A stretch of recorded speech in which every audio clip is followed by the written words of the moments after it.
The secure line burned red against the dim cockpit. I almost didn't answer. Protocol, timing, the mission, until I heard the voice. A nurse. Flat, clinical, trying not to shake. "Your daughter's here. Broken arm, missing a thumb." My throat locked. Then another voice, thin, cracking through tears. "Mom's husband did this, because I wouldn't call him father. He makes me entertain her drunk friends." Silence. I could hear my own pulse louder than the rotors spinning outside. My CO looked at me across the hum of comms. "You're off this op. Jet lifts in an hour." I nodded. No hesitation. Inside, though, something snapped. Not like glass, but like a hinge unfastened. Something that wouldn't fit back the same. I packed in silence. Weapons, gear, blade. The weight was grounding. I promised myself one thing. Not justice, not mercy, but truth. She was waiting at the hospital, my ex. Her smile cracked when she saw me, like she hadn't expected I'd come so fast, or at all. "Don't overreact," she said. Overreact? My daughter was unconscious in a cast. Her little hand bandaged where a thumb should have been. Her husband wasn't there. Of course not. A business trip, she said. Her eyes slid sideways when she said it. Always a tell. Later that night, I sat at her kitchen table. She poured wine. Too calm. Too rehearsed. She leaned in, low voice. "You know how she is. Dramatic. She makes things up. Don't let her turn you against me." It hit then.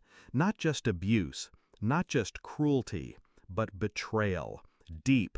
Deliberate. She had known. I didn't argue. I only watched the way she refilled her glass before mine was even touched. And I realized she wasn't protecting her daughter. She was protecting him. I started collecting. Quietly. Patiently. Phone records first. Late calls. Anonymous numbers saved under women's names. The kind a drunk wouldn't bother to hide, but a practiced liar might. Then receipts. Hotel rooms. Weekends, she said, were girls' trips. And photos. Her husband with her friends. Arms too close. Lips too near. Not accidents. Not rumors. It grew darker. My daughter's diary. Sketches, jagged and small. Notes about doors locked from the outside. Words like, "Don't tell," and "He says I'm worthless." I kept my face neutral. When I picked her up for weekends, I smiled, told jokes, asked about school. Inside, rage pressed against my ribs like shrapnel. But rage was useless. Rage left trails. I needed precision. I needed her to collapse under her own secrets. So I waited, and I gathered, and I built the kind of truth no denial could survive. The DNA test arrived first. Her husband, he wasn't even my daughter's legal guardian. Not by blood, not by right, just by her permission. Then came the footage. One of her so-called friends, sloppy drunk, filmed in the living room. My daughter in the background, frozen like a ghost pressed against the wall. Her laugh, the X, was loud in the recording. Complicit. I printed it all. Photos, transcripts, medical reports, bound them neatly. Slid them across her table one evening, the same place she had poured wine weeks ago. She flipped a page. Her face drained. Another page. Her hand shook.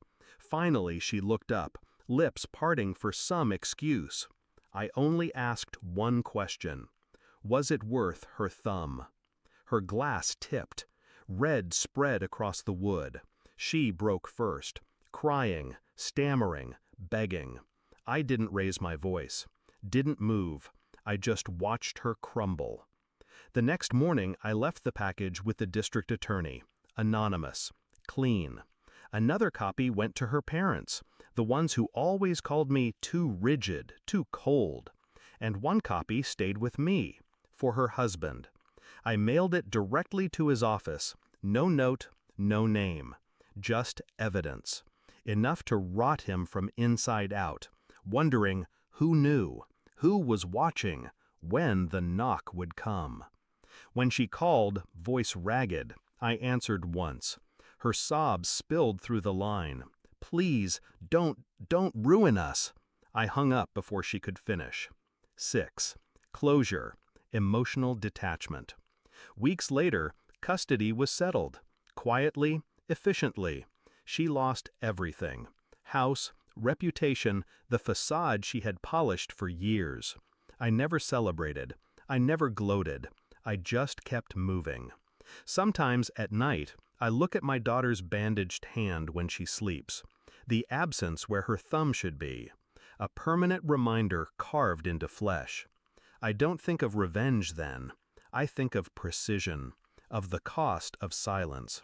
And I know this. They taught her pain. I taught her truth. That will be enough.